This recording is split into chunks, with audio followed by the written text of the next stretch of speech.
मुक्ति और भक्ति के स्वरूप का विवेचन।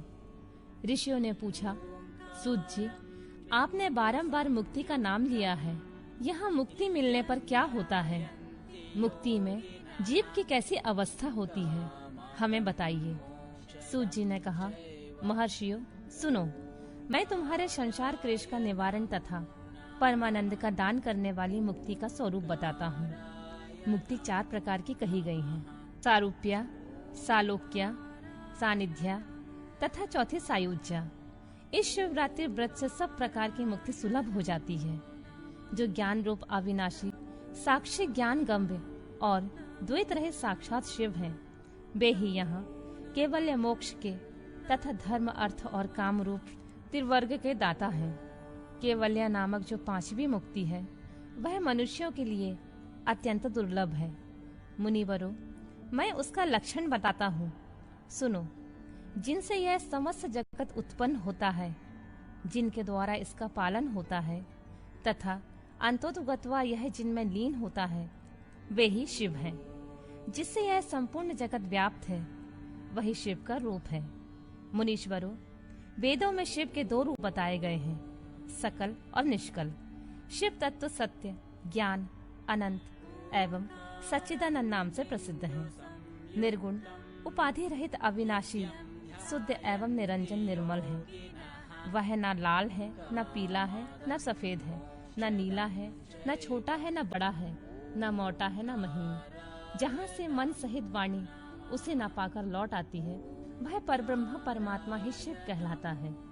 जैसे आकाश सर्वत्र व्यापक है, उसी प्रकार यह शिव तत्व भी सर्वव्यापी है।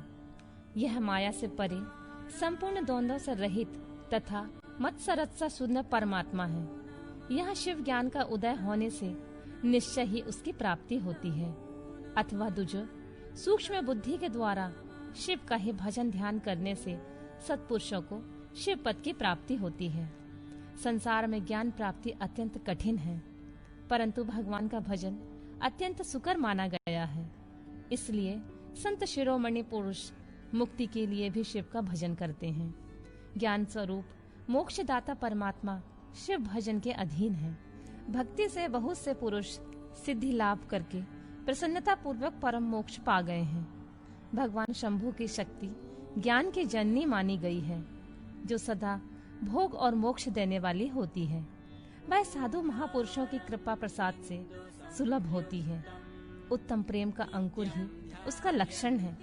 दूजो, वह भक्ति भी सगुण और निर्गुण के भेद से 2 प्रकार की जानी चाहिए।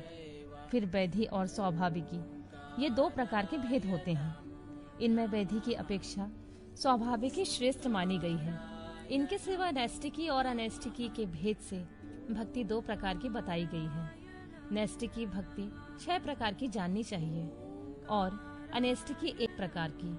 फिर विहिता और अविहिता के भेद से विद्वानों ने उसके अनेक प्रकार माने हैं। उनके बहुत से भेद होने के कारण यहाँ विस्तृत वर्णन नहीं किया जा रहा है। उन दोनों प्रकार की भक्तियों के श्रवण आदि भेद से 9 अंग जानने चाहिए। भगवान की कृपा के बिना इन भक्तियों का संपादन होना कठिन है और उनकी कृपा से सुगमता पूर्वक इसका साधन होता है। दूजो, भक्ति और ज्ञान को शंभु ने एक दूसरे से भिन्न नहीं बताया है, इसलिए उनमें भेद नहीं करना चाहिए। ज्ञान और भक्ति दोनों के ही साधक को सदा सुख मिलता है। ब्राह्मणों, जो भक्ति का विरोधी होता है, उसे ज्ञान की प्राप्ति नहीं होती। भगवान शिव की भक्ति करने वाले को ही शीघ्रता पूर्वक ज्ञान प्राप्त होता है।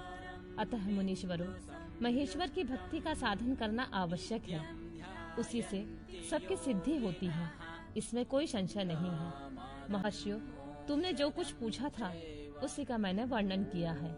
इस प्रसंग को सुनकर मनुष्य सब पापों से निसंदेह मुक्त हो जाता है।